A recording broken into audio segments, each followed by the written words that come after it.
President Donald Trump stood beside NATO Secretary-General Mark Rutte in the Oval Office and made a bold announcement.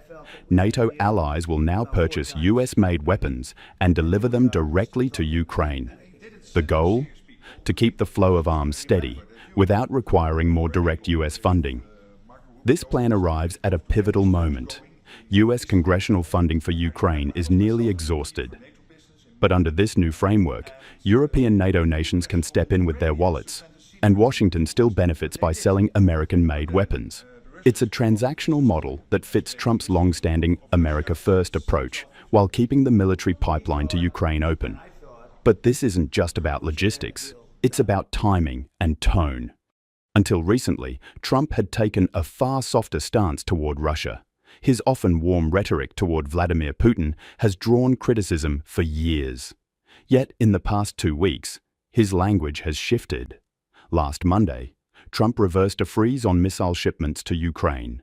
And this week, he doubled down, not only by enabling NATO's direct purchases, but by threatening severe tariffs on Russia if the war doesn't end within 50 days.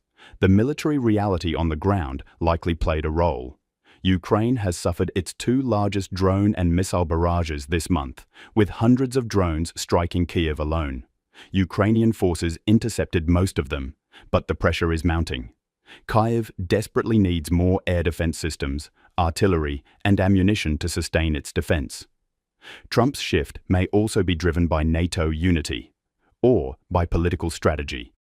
With his re-election campaign in full swing, the president is working to assert strong leadership on global security while minimizing direct US taxpayer costs.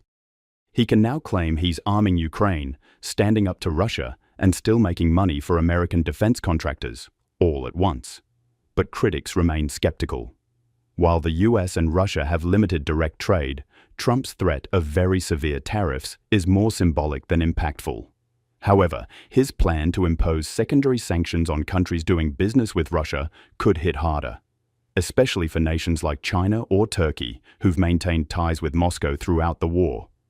NATO countries, for their part, now face a test of both unity and resolve.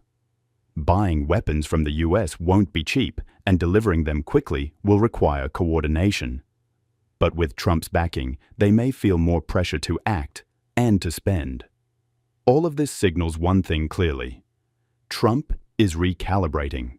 Whether out of frustration with Putin, pressure from European allies, or strategic calculation, his new stance is tougher, more transactional, and surprisingly aligned with traditional NATO goals, for now.